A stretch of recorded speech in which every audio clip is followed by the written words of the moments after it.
It's Toronto's podcast on the Canada's Podcast Network. Hi, I'm Lesley with Canada's Podcast, and today we're interviewing Balaji Gopalan. Balaji leads business development and strategy as the co-founder and CEO of MedStack, a digital application platform for the healthcare industry. Prior to that, Balaji launched the BlackBerry BBM service and led platform strategy at D2L, Nymi and EventMobi. As an expert in product management and software platform ecosystem design, Balaji is also a well-respected startup educator, advisor, and mentor. I can't speak today. Okay. Advocate for the role of ecosystems in industry transformation and in tackling tough problems like improving healthcare. Welcome, Balaji, and we're so happy to have you on Canada's podcast. Thank you so much. It's a pleasure to be here. Sorry, I'm stuttering a little bit today. All good. All right. So why don't you start with just telling us a little bit about yourself and MedStack? Yeah, sure. So MedStack is a company that's dedicated towards accelerating the innovation pace in the healthcare industry. So, the thing we look at is, if you look at healthcare itself, before you can get into the digital realm, one of the biggest challenges in the industry, from the perspective of things that people feel every day, but as well as economically in terms of the money spent, is the advent of chronic conditions. And chronic conditions is a broad term that means a lot of things, but some examples are the challenges we face with cancer and mental illness and diabetes and heart condition and lots of other conditions that are all characterized by complex symptoms, long-term treatments, and a lot of people involved in the care of the patient. And this is an increasing percentage of the overall cost of healthcare in lots of different countries around the world. The reason this is relevant is because if that's the kind of relationship that the healthcare industry needs to have with the patient, whether you're talking about hospitals or clinic networks or insurance companies or public health organizations, then you need to take advantage of technologies that can help you deliver care faster. And this is where modern technologies that run on the cloud become really interesting, because the cloud allows you to do things like, have a constant relationship with the patient even if they're not actually in the facility. It allows you to help make decisions faster through things like artificial intelligence and simple data tools. And then it allows you to actually have data in a place that then allows a lot of people rightful access to it to deliver care to that patient. So think of transitions from one kind of care facility to another, especially in our valued sort of aging population. And so we looked at this problem and said, well, how do we bring more cloud tech to healthcare? And it's interesting because from the perspective of outside of the healthcare industry, there's some people who have this notion that healthcare doesn't like tech. And that's actually simply not true. There's an increasing amount of money being spent on technology in the healthcare realm, and actually an increasing amount of money spent on cloud in the healthcare realm as well, which is why all of the big major tech companies in the world, Amazon, Google, Microsoft, IBM, Facebook, Apple, are all building healthcare arms to do different things. What's really cool is they're actually all doing something completely different and completely complementary, which we think is extremely encouraging for focus on this industry. And there's a bunch of other metrics we look at, like the percentage of startups every year that are actually healthcare focused versus not is increasing. Why? Because we all have family members or personal experiences, either on the patient side or on the provider side, in this realm. We want to see it work better. The thing we've realized is that getting this stuff to market is really, really hard. And if you look at sort of my background, you asked about kind of where I came from, and you mentioned some of it very kindly in the beginning. I have this real fascination with technologies that help other people build stuff, whether they're workflows like BBM or some of the education things that was built at D2L, or more specific kind of hard developer platform stuff, like stuff we did with a push service that I built at BlackBerry and some things we did at Nymi. I think this idea of multiplying innovation avenues where solutions are very, very specific to a particular workflow, a particular problem, because people are all different and the things they go through are all different. It's really interesting. And there's a Silicon Valley term for this called a picks and shovels business. And I really like that. It's a bit odd for some people because picks and shovels businesses are often relegated to the back of the conversation, right? So the analogy I use is if your plumbing is great in your house, you don't really talk about it. If it goes badly, of course you talk about it. You know, hey, I have no hot water in my house, or I can't wash my dishes. But I have a pleasant home and I enjoy living in it. And part of the reason for that is because the plumbing works really well. That's how we think about ourselves. And this comes from, you know, the work I've done building platforms in a bunch of different industries. Platform strategy, it's such an overused word, but platform in the sense of brokering relationships with different businesses to do stuff together is really fascinating. My work in product management led me to kind of explore this. And you know, there's some great books and reading and examples of the coolest companies in the world. They're all platform companies, right? So whether you're talking about Uber or you're talking about Twilio or even MasterCard or iTunes, these are all platform companies. Yeah. So I wanted to do that, but I always knew I could do something bigger with it. And then I came up with this healthcare problem, and it was the genesis of MedStack. And we have as a thesis, a fundamental belief that it's these early stage companies that are going to do the most interesting things in an industry traditionally known for its cautious approach to risk. And so we're trying to enable them to meet the requirements of their industry much faster. And so that's where we started. And what we realized was the biggest challenge they all had was data security. Is data security? Yeah, which is unsurprising because there's nothing more precious than our health information. You know, if people know about our health, they can beat us and they can get access to things that are intimate and sensitive, and we want to have protected, not just monetarily, you know, especially if you look at the US, the private health insurance industry, this stuff has a dollar figure attached to it.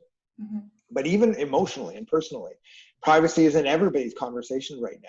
You know, we when you look at the consumer uproar over privacy breaches that happened with companies like Facebook, and stuff they got involved in around the U.S. election and a couple other things, or were involved in. The reaction from the public was emotional. They were worried that I don't know who's going to know what about me. This worries me. Now, as soon as you add healthcare into that, then you get into some really, really sensitive things that can affect whether people get employed, the relationships they have with their families, and a number of other things. Economically, a health record is worth 35 times that of a credit card on the black market. You know, we always talk about the sensitivity of financial data. People don't realize this, you know, especially in the US. If I get your health data, I can be you, and I can get all of your health care for on your dime for me. And so this has resulted in conservatism on the part of the healthcare industry itself. And as a result, barriers to adoption of digital technologies that the healthcare industry actually otherwise desperately needs to address this chronic condition capacity crunch. So what we do at MedStack is we make that process more trustworthy for both sides, more transparent, and easier to adopt. Wow, that's amazing. And that was a great response to who you are and like MedStack and how you guys came to be. But I do have a question, like what made you decide to become an entrepreneur in the first place, like leaving that corporate world? You know, it's interesting because I never had a specific design for it, you know. And you know, a lot of people will tell you that they became an entrepreneur because I don't like having a boss, right? And I want to set my own destiny, and I never thought of it that way. I actually don't believe that entrepreneurship or an entrepreneurial mindset or innovation is relegated to a particular size of company. You know, when we were working on some of the early consumer stuff at BlackBerry, and this is, you know, put the context for yourself and the audience. Early 2000s, the iPhone would not be invented for another 3 years. So the mobile industry was flip phones and business PDAs, and that's all it was. It was you know, besides the consumer phone industry, which was I make phone calls, I send text messages, I download ringtones. That's the only thing anybody ever did with their phones.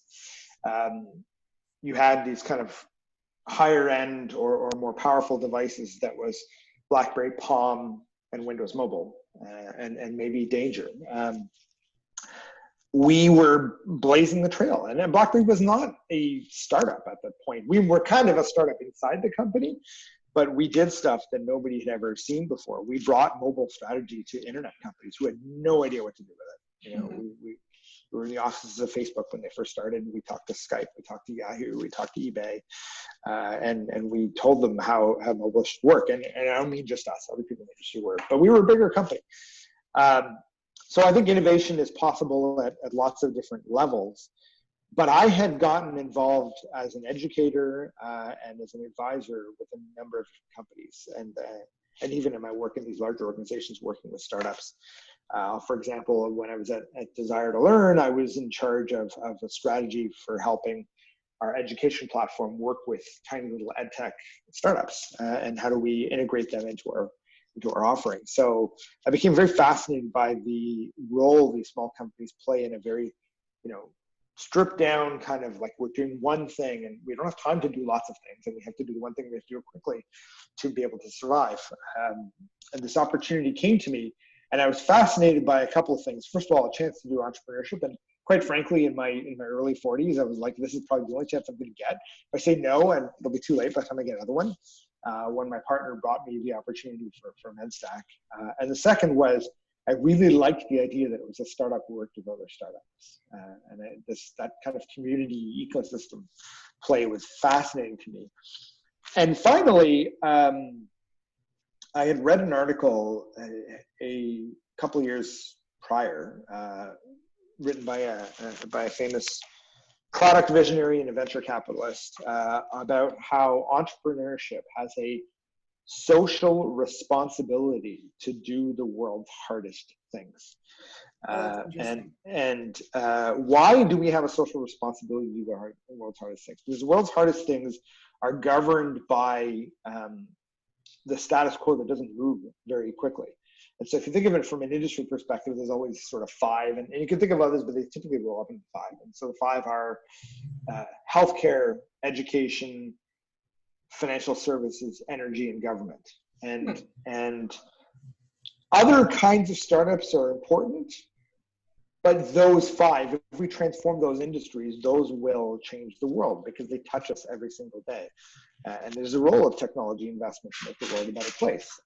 And so that really resonated with me. And I thought, yeah, if I'm going to do the hard work and all the risk of being an entrepreneur, I want it to be in something that matters. And boy, wouldn't it be cool if I was an entrepreneur working in a hard industry, helping other entrepreneurs and convincing them to work in a hard industry?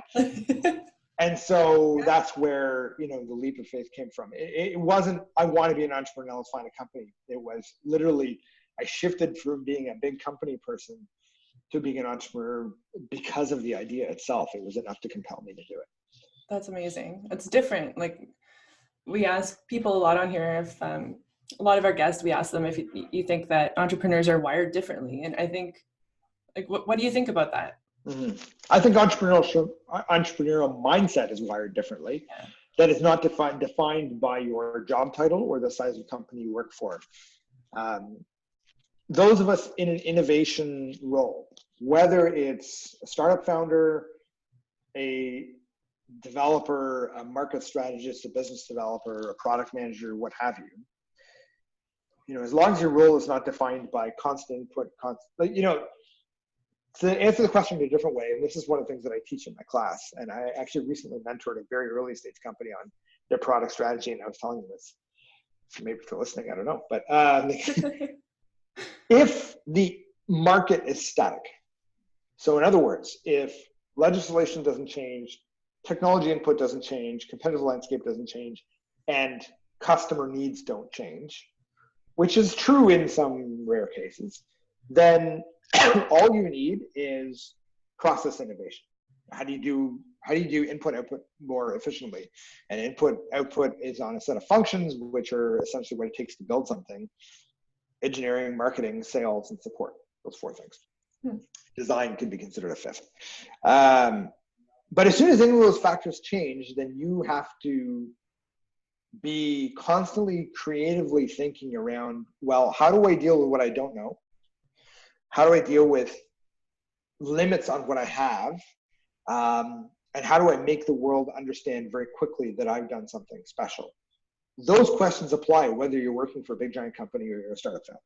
So when you talk about entrepreneurs being wired differently, it's people who thrive in those kinds of questions. And so that's a different way to look at it. Yeah. So if you had asked me not 2 years ago, boy, it's been more than 2 years already. If you'd asked me 10 years ago, are you an entrepreneur? I don't know how I would have answered that question, because I was one, but I don't know if I realized I was one. Yeah. Because I thought of myself as an ops person, but operational efficiency is part of entrepreneurship. So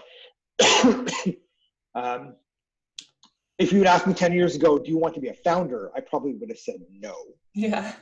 Just because I really liked being the person responsible for delivery and not the person responsible for governance, if that makes any sense, which is weird. So the answer maybe one of your subsequent questions in advance, I have learned way more in the past 5 years than I did in the previous 15 years put together, because I've been pushed into sort of a governance type of role. Yeah.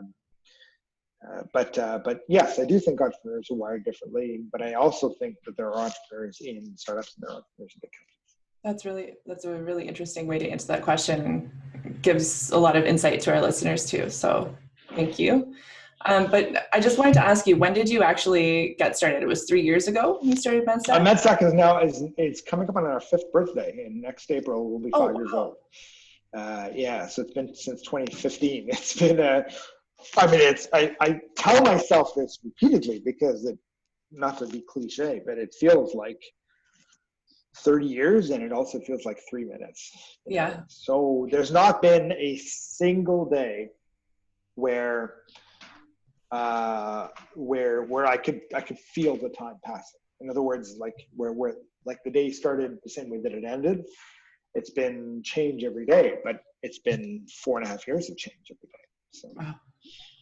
Good change, different change, right? There's ups and downs. Ups and downs. No, all good, because whether the result was, net positive from a financial perspective, which is definitely is not always. Every single day you will learn something. Some of the learning is hard, and some learning is very depressing, and some learning makes you like, oh, I just think I need to go to bed. But you learn something, and so you grow as a person. It's like going to school. Like, I feel like it really is like going to the best university in life. Yeah, it totally is. It's like there's never been a bigger learning experience for me professionally than what I've done in the last few years. Yeah, that's awesome. So shifting gears just a little bit, but I wanted to know, you're in Toronto. Mm-hmm. I want to know, what do you think are the benefits of doing business in Toronto? Great question. Well, I first of all, let's define Toronto. So I look at Toronto as the corridor between like Oshawa and Hamilton. Yeah. And so part of the reason I define it that way is because we consider ourselves from a geographic perspective to be a Toronto/Hamilton company. But let's call all of it the GTA. GTA. Right? Mm-hmm. And I think it's important to characterize it that way. People talk about this weird kind of like tension between Toronto and Waterloo, which I think is quite silly, because on the world stage, we're kind of one big place. Maybe it's arrogant to call it Toronto, but let's call it whatever you want to call it. We have, we are a business that sells into the US. We have been from the beginning. And we are also a company that spent time in Silicon Valley. We were in 500 startups a couple of years ago, 2017. Nice. We moved down there, but myself, my partner, our head of sales, marketing lead, we spent a ton of time down there. I've been to Austin, I've been to Seattle, I've been to New York, I've been to Chicago. I think we have the best innovation ecosystem in the entire world. And I can say that with that experience. So for a few reasons, some of which are well known, but are worth articulating again. We have some of the best kind of hard talent here from a technical perspective, whether you're talking about, software from Waterloo or AI from Toronto, or even AI from Montreal, a lot of which comes here as well. That is helpful. The second thing is that our pedigree as Canadians is in older industries, healthcare, energy, financial services. RBC is the biggest company in Canada. And so we have a natural tendency to want to take on bigger problems. It's almost like if we didn't have that, what background would we have? Well, other innovation ecosystems, they stem from a background in media. And I don't mean to poo-poo the media industry, but I think of the hardest problems we have to solve in the world, and the hardest problems we have to solve are quite often not media problems, although media can be used as a channel to solve those problems. Yeah. So our background is in natural resources, oil and wheat and wood and other such things. We have a strong affinity for financial services because of some of the economic factors, the way our population is laid out. But also the conservative way in which Canadians typically think. We get excited by banks and insurance companies and stuff like that. And this lends ourselves, I think, to taking on when you talk about people deciding to be founders. I think, I don't know if I can't prove this statistically, but I think we have a more likely tendency to take on harder problems. So I think the combination of those things, along with the collaborative attitude in our culture and the cross-supportive attitude in our culture, along with the tendency to look at the long game. And then finally, it can be controversial, but I do think the net gain from our government support for innovation, all those together puts us in a really, really interesting position relative to the rest of the world. In terms of the kinds of things we're going to do, whether you're talking about Silicon Valley or whether you're talking about China, or India, this is the place to be. We're very, very, very proud to be a Canadian, Ontario, Toronto, company, and we take advantage of all those things. That's awesome. Do you think there's any challenges of doing business in Toronto or GTA? Or do you think Well, yeah. They're not insurmountable challenges. We do get asked the question, do people take you less seriously because you're not based in Silicon Valley? I don't think so. I think those days are over. Yeah, for sure. We do wish those of us who work in tech in Canada do wish we had more whales. So, we're all cheering Shopify on because they're kind of carrying that torch for us right now, and maybe Hootsuite and a couple of others. And then there's a couple of sleeping giants, even in the healthcare industry, you may not have heard of, but they're doing some really, really amazing things. Yeah. But industry-wise, we had our hopes for Nortel, and we had our hopes for BlackBerry, and it's not bad news because all of them actually led to ecosystems of amazing companies being formed around them, and I think the same is true for what we'll see sort of going forward. So I think that is not a problem. I think we are sometimes our own enemy, and I heard a very compelling statistic, which I keep saying I got to go and find the reference and write it down and read it again, but it was really interesting to me. There was a study that was done a couple of years ago where they normalized for stage of company. So they looked at a standardized timeline for companies founded on this date and how many months elapsed since the founding time. And they looked at companies in Canada and they looked at companies in the States. And they realized two really important statistics over the time period of these companies. It is more likely at the same stage for a company in Canada to be acquired than it is for a company in the US. But it is also more likely that the percentage spend of that company in terms of its capital. So let's assume they have the same amount of money. It's not that, the answer is that American companies raise more money. Let's assume they have the same amount of money. The percentage capital spent in Canada on sales and marketing is much, much lower. Yeah. So what that means is that we have developed a bit of a complex that tells us that we're not a real company unless we have tons of engineers.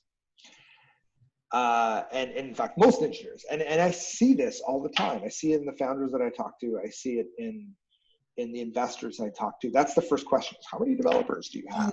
Because you're not a real company unless you've got all these. And I'm forgetting development. They want to know how many PhDs you have.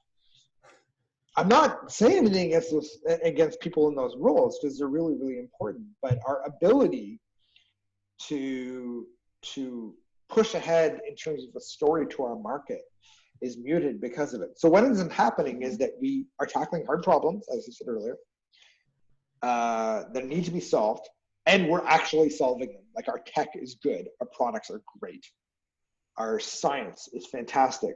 But because we haven't told the story, somebody who can tell the story comes along and goes, that company is going to, their tech is going to change the world, so I'm just going to buy them out.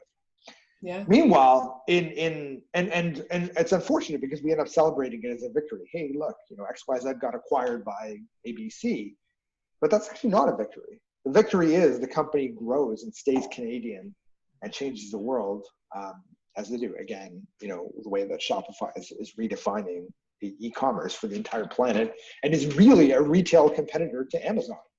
It's amazing. Meanwhile, in other ecosystems, the product may not be as mature, the tech may not be as good, but they have more people talking about them, and so therefore they're able to survive longevity. Because when you're running a commercial business, your customers are really the only thing that matters. Mm-hmm. That is not, Canada has not done anything to us to cause that to happen. It's just part of our personality. So we have to get in front of it. I've taken it to heart. Half my team is business and half my team is tech. And I think that's unfortunately rare in our ecosystem. More of us need to figure that out, and the numbers don't lie. So. Yeah. So I'm going to shift gears a little right now. I just wanted to know, like, some of your ideas, all of our ideas come when we're least expecting them, and when we're like recharging or something. So what do you do to kind of reset, recharge, energize yourself? Well, the short answer to that question is not enough. No? But well, it's no secret. My team actually had to do an intervention with me. And really? Remember, a few weeks ago, it's kind of funny. My right-hand man in our team, our head of sales and operations, he pulled my laptop in a meeting and went into Slack and started unsubscribing me from a whole bunch of stuff. And it was like your family coming in and taking away your video game control. You gotta fix your life. Taking away control. Yeah. Well, and it was necessary, right? Because I tend to be somebody who likes to be involved in everything. And partially because I want to celebrate and learn and those kinds of things. But focus is really important. So, what kinds of things do I? Well, I mean, my life is pretty straightforward. There's my work, combination of the nature of the work that we do, how important it is, the stage of our company, the fact that we are an officeless team means mm-hmm. that being engaged in work is easy, which is good and it's bad. Which is why I need some of those interventions, but it's definitely like that kind of attachedness is not what I expect of my team. I encourage my team to disconnect.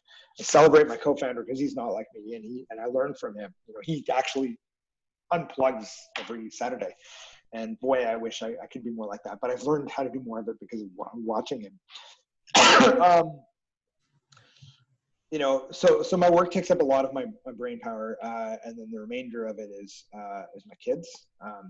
They're a big part of my life, and it's my older daughter tends to get a little frustrated. She's like, "Daddy, I don't know how to talk about what you do." Well, that's not that important. Let's talk about you. So I try to do my best. And being an entrepreneur, fortunately, allows me some flexibility because my life is not defined by you or valid by being in a desk at 9 o'clock in the morning. So I have some flexibility to, I get up early in the morning, I make their lunches, I take them to school, talk about their day. And then what little I have left beyond those two things, I'm a musician. So that is, not nearly enough of my time as I'd like. I actually kind of let it go in the fall of this year, which I heavily regret. What do you play? I play guitar and I sing and I write music. Wow. Yeah, so when you're playing rock and roll, you don't have too much time to think about pricing. So that forces me to disconnect, and then I try to get a little bit of exercise in here and there, not nearly enough, but I'd say those four things kind of govern everything that I am. And stuff it's important, and it's good to have a balance on your team of people who like to kind of balance out that culture too, right? So yeah, absolutely. We really pride ourselves on pursuing diversity. It's a very, very high priority for me and my partner. And so, we're more or less balanced in terms of function, not quite as balanced as I'd like to be in terms of gender, but we're getting there. We're about 40% female. We have a number of immigrants on our team, and we're also quite age diverse as well. I mean, I'm the old fogey, and I got a bunch of people who are below 30 on my team too. So and despite us not being in an office together every single day, we learn a lot about each other, and our families and our backgrounds and the kinds of things we're interested in. I actually have a few musicians on the team, so in our summer retreat, we all jammed together, which is really fun. And some interesting things that we do sort of beyond that, which helps to make better ideas when you got people coming from different backgrounds, right? Yeah, exactly.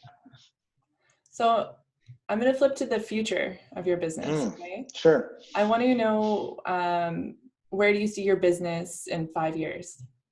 Yeah. How will it grow?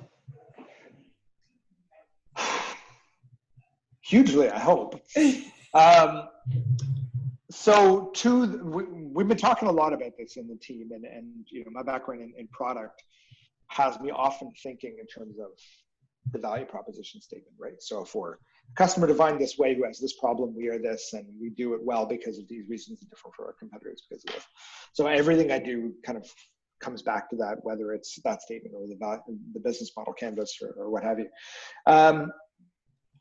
To the world, we look like a hosting company.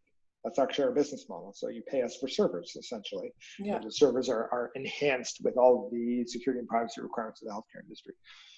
But our mission, which I've been talking a lot about in this call, is beyond that.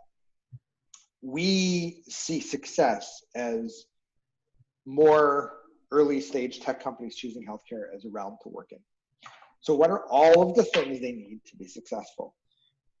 And like any two-sided marketplace or multi-sided marketplace, in our case, being the innovators on one side and the industry on the other, hospitals, insurance companies, health organizations, et cetera, we want to increase the number of transactions between them and the number of players involved. And so we start by curating a large enough market that the other side of the market becomes interesting, which is why we're focused on onboarding as many companies onto the hosting platform as we possibly can. They all have this problem. None of them don't.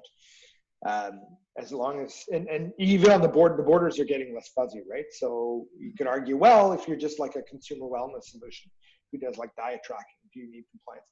Well, yes, because consumers themselves are worried about privacy. I don't have maybe selling to hospitals, but I don't have very, very sensitive data in my platform. It doesn't matter because the hospitals have been hit with risks so many times, they will make you have compliance anyway. Yeah. So we're focused on getting as many companies on the platform. I have a target of a number that I want to hit by the end of 2020. And then we can attract interest from other people who want to service these organizations in their mission, which could be the hospitals themselves. I use hospitals as a proxy, but healthcare enterprises themselves coming to us and saying, well, you have an ecosystem of companies that will all pass our privacy expectations. How many of them meet our innovation needs? In fact, can we give you our innovation needs?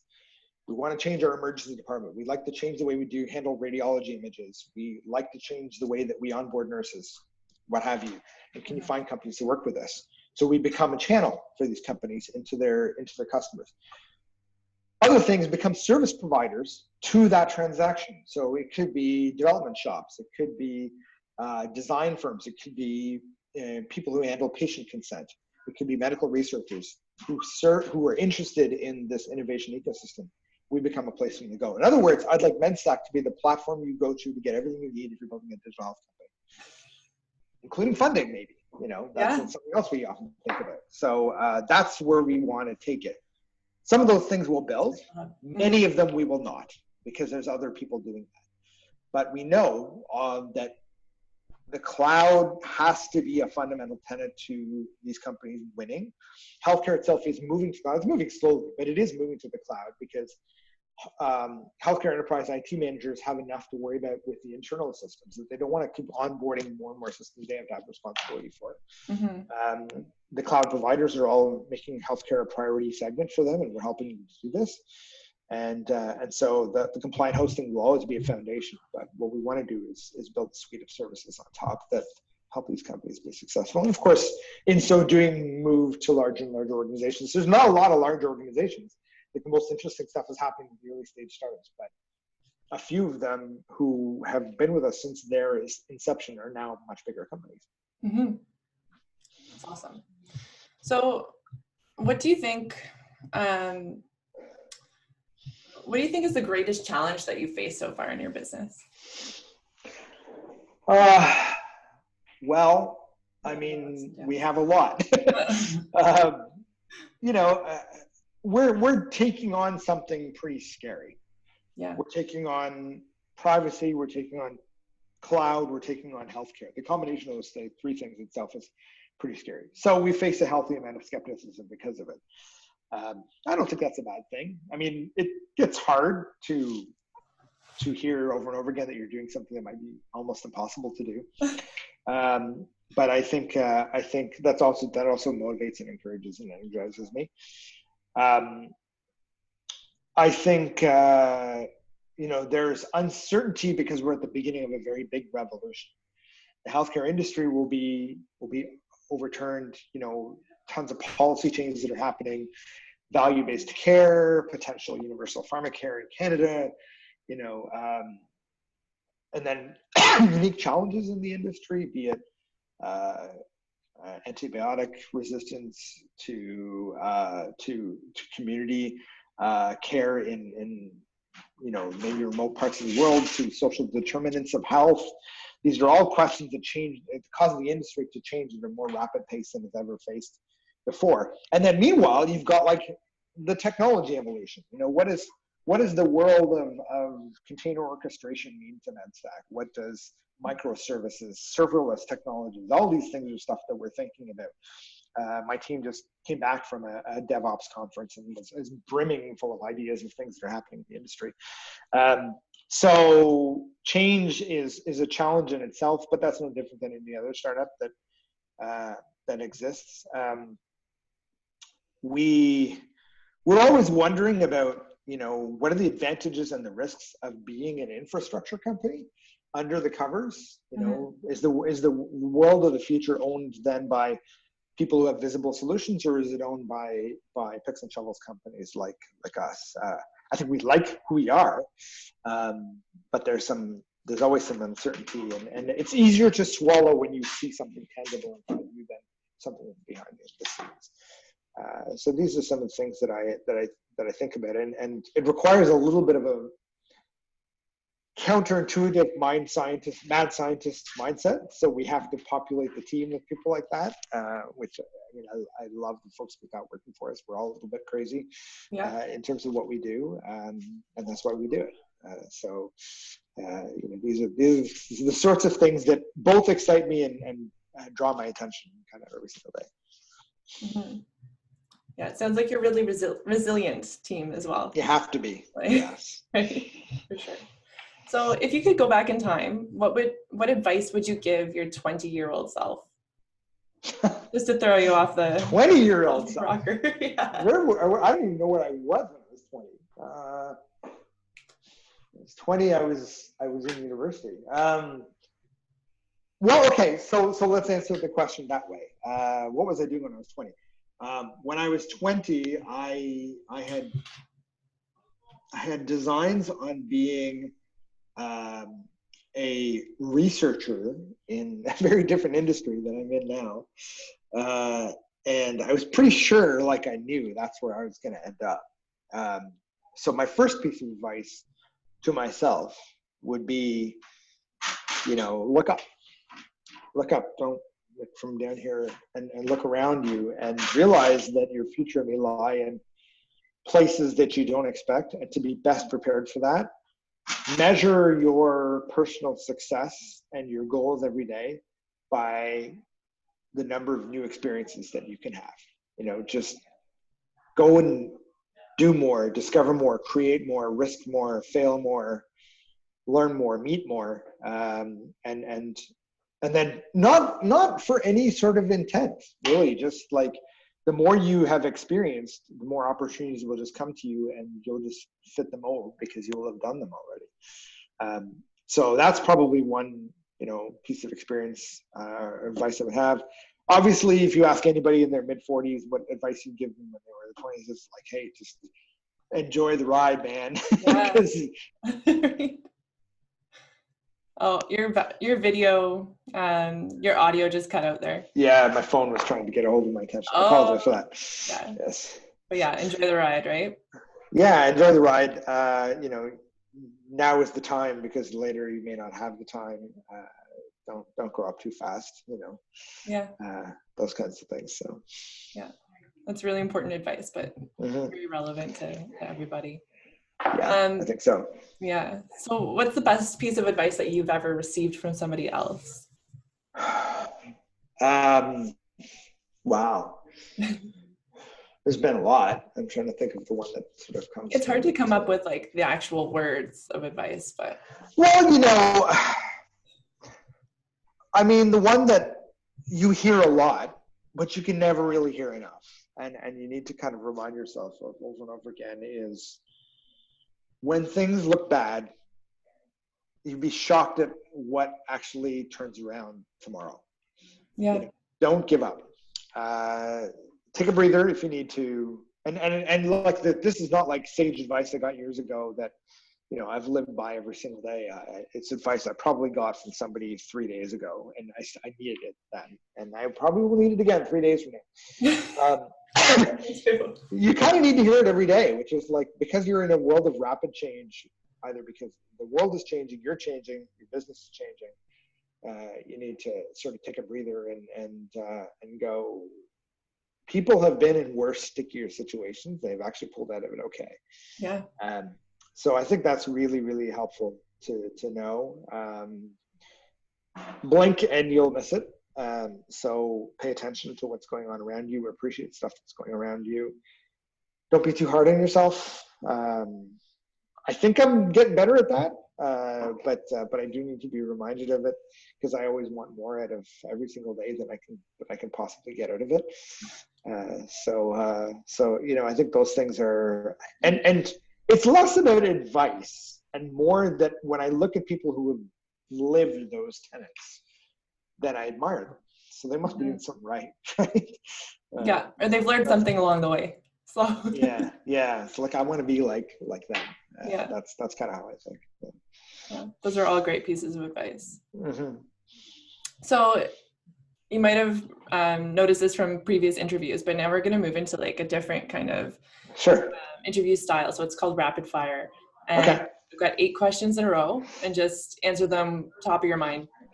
All right. I have a failure of being too verbose, so I'll attempt to be. Pardon? I have a bit of a failure of being too verbose, so I'll try to be concise here. Short and sweet for these ones.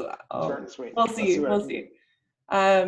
So if you weren't doing what you're doing now for work, what would you be doing instead? I would be a product management leader at a technology enterprise. That's what I did before, and I loved it. Yeah. What book are you currently reading, or what books do you recommend? I knew you were going to ask me this question, I know. and so one of my failings is I don't read enough, and that's my failing. Mine too.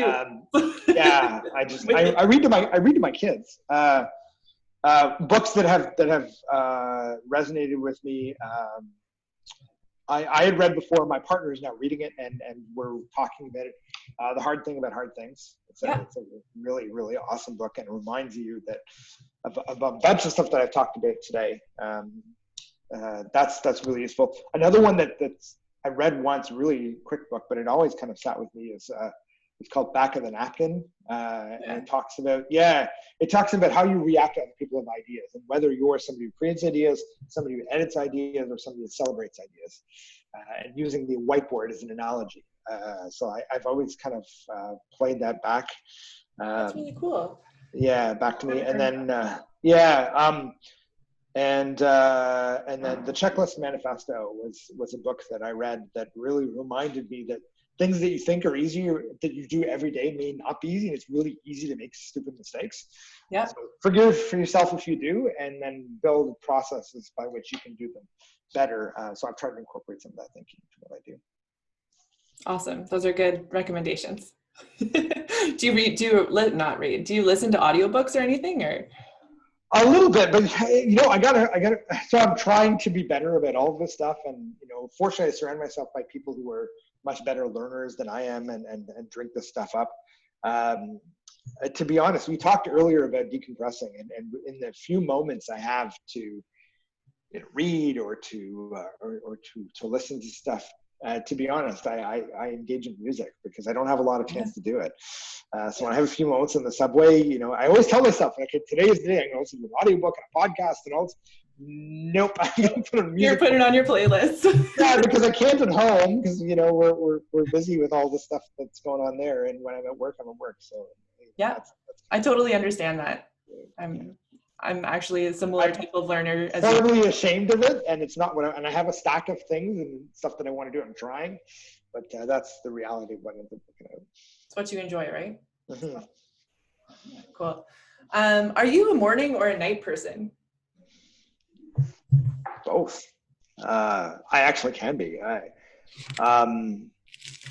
asked myself that question before too. Like, if I had the choice of when I would be most effective, probably night. But I am not like I'm not somebody who like drags myself out of bed and goes like, don't talk to me, I need coffee. And I can actually be effective first thing in the morning if I have to be. Good. That's awesome. But am I my best first thing in the morning? Probably not. I think I'm more of like everything else is shut down. Now I'm going to sit down and think about things. And it's weird because I pull a lot of late nights, and I've noticed an interesting cycle in myself is like when I finally have the chance to sit down, and it can be pretty late, and I start working, I have like this period of like really poor productivity where I'm like falling asleep on my laptop and I'm not being effective. And for some reason, at some point I hit this like moment, and all of a sudden I just wake up and I'm like really, really effective. I don't know what the trigger for that is. Something happens in my nervous system or something like this. You know what? I tried to make you go to bed and you're not going to go to bed. Okay. So. Yeah. If you had to pick one word to describe yourself, what would it be and why?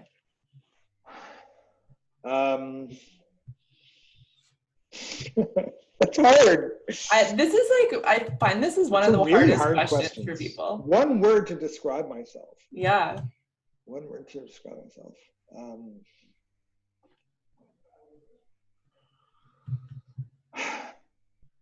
Transient? Transient. What I mean by transient, because I think it's a way of answering your question while copping out of answering your question. Which is transient in itself. Yeah, I just think like, I don't think I'm the same person I was a week ago or even, a few days ago. Every day feels like this moving target. And I don't mean that in a negative way. I just like, I'm constantly, even though I don't read enough, I'm constantly learning.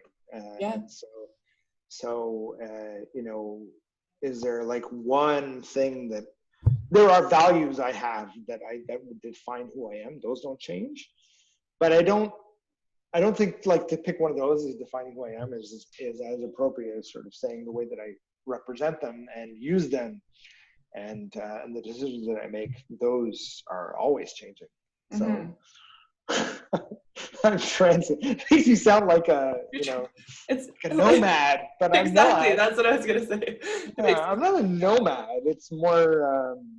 It's changing, constantly evolving. Yeah. Learning. Yeah. Which, hey, it's not a bad place to be when you're it's more expected when you're earlier on in life. But I guess I'm priding myself on being able to do that even now. Yeah. I hope. I don't know. What's keeping you up at night these days, if anything? Oh, that keeps me. I really believe in what we do, and the reason I believe in what we do is because I have really, really incredibly courageous and persistent and determined customers who are doing some really, really important things. And they're all motivated by personal experiences, all of them. So they really care about being successful. And I kind of take it a bit personally, like, I'm here to make them successful, and I want to make sure that they are. And they got such a long way to go. They got deep science that they're trying to productize, and they have hospitals they need to sell to, and they have patients they need to convince, and there's so much ahead of them. And so I'm often thinking about, like, I don't want to let them down. Yeah. And what can we do to deliver better service? What can we do to deliver better product, a more easy to understand business model, and then at the same time, in order to be able to do that and have the motivation to do that and the energy to do that, you have to have a great company. So I spent a lot of time thinking about my team. We're not a big company. We're only 13 people, myself included. But those are the 12. I spent a lot of time thinking about all of them, and what can we do to make sure that they want to wake up in the morning and join this crazy journey, which they do, crazily enough. And how do I help them to understand the amazing work that they've done to help us get where we are, and be proud of it and own it in all of the ways that motivate them individually. So I think about all those things. I knew this was a long game. We have amazing customers on our platform today, partnering with us already today. There's so much more that I want to do. So how do we make sure that we have the time, the space to realize all those things?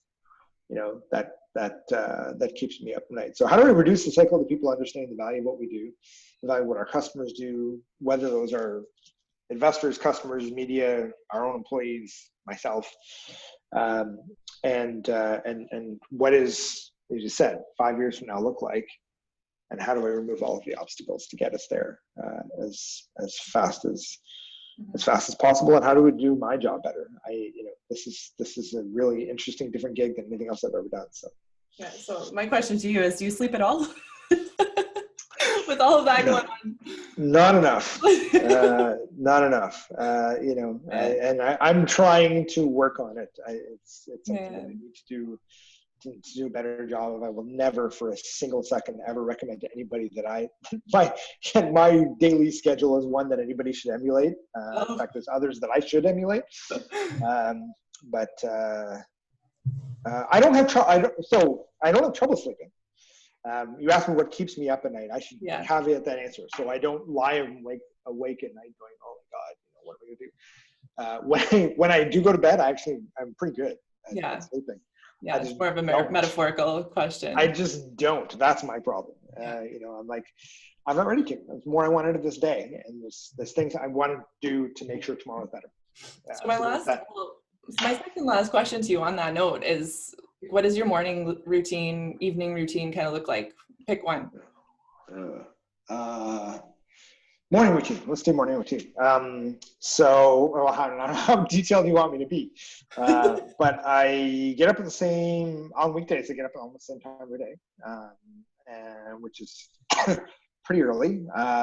And I do a quick check just so I know the status of things. I probably don't check my calendar, which is, I've kind of realized today that that's something I need to do more of, but more just messages. Like what's happened in my ecosystem in the few hours I was asleep, with my customers, with my team, primarily those two. Not a lot of I don't read the news or the industry. It's more just like what's happening with our business. Yeah. And then put the phone down, and then the rest of the morning is focused on my children. So I make their breakfast, make their lunch, make sure the bags are packed for school. I walk my kids to school a lot of times during the week, not every single day, but most of the week.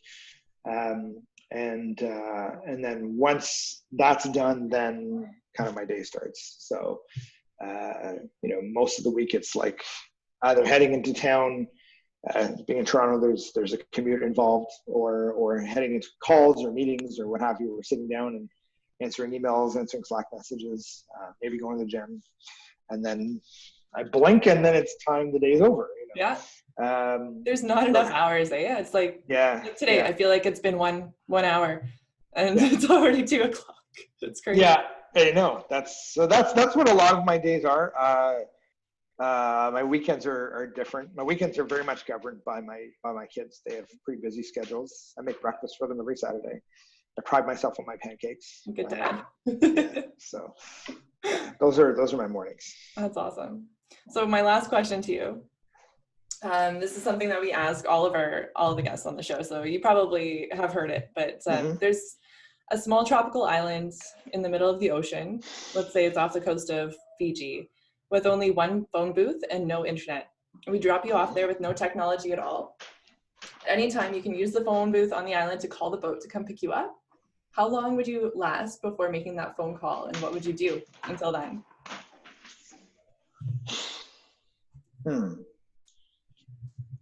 I'm definitely of two minds of the answer to that question, because my first instinct would be, how ready am I to be in this island cut off from the world from the perspective of my responsibilities? So, I'd almost like, part of me wants to go, I'd like to call and make sure, my wife and my kids, my family are okay, and my business is okay, and then hang up and just go, okay, you guys are okay. Because you didn't know I was going to be on this island. But if you do, and you're okay with that, do you need anything from me? If not, then, stand on the beach, take my shoes off, stare into the ocean. I've had a lifelong fascination with the ocean and the water, and just breathe in the air and listen to the waves and the seagulls. And I would force myself to give myself some time and just go like, it's too easy for me to be engaged, with all the things that go on. So if I'm forced to not be, how do I learn to listen to my heartbeat and the voice in my head? What would it be if I just took a deep breath and belted out in song on the island by myself, a cappella? What would the animals and the birds think of that? And what would a conversation with myself be like? I don't know. Do I need to emulate Tom Cruise and find a volleyball and talk to it for an hour? Maybe. Yeah. I'm not sure. Or Tom Hanks. Tom Hanks, yes. Tom Cruise would be a very different conversation. I guess my answer to your question would be, it wouldn't be immediate if I felt like I had the permission to do it. It wouldn't be a long time, because I don't feel the need to run away from the world. But I do think I would welcome the opportunity to force myself to be disconnected for a day to a few days. And then when I called back, it would be a happy, I'm ready. I thought about a few things. I have some new ideas. Let's get to it. Yeah. Yeah. It's interesting how everybody answers that a different way. And it's so interesting. I really loved your answer. Thank you. So, that's the end of my questions for you, but I just wanted, do you have anything else to share with our listeners that you haven't shared already? Well, I mean, this is a show about entrepreneurship in Canada. So first of all, to all of everybody who is listening and everybody who has participated in the show and those who will, thank you for what you do. Thank you for supporting this initiative. Again, we've got the best entrepreneurship community in the whole world here. So it all needs to be celebrated, and keep up the good fight. Yeah, I second that.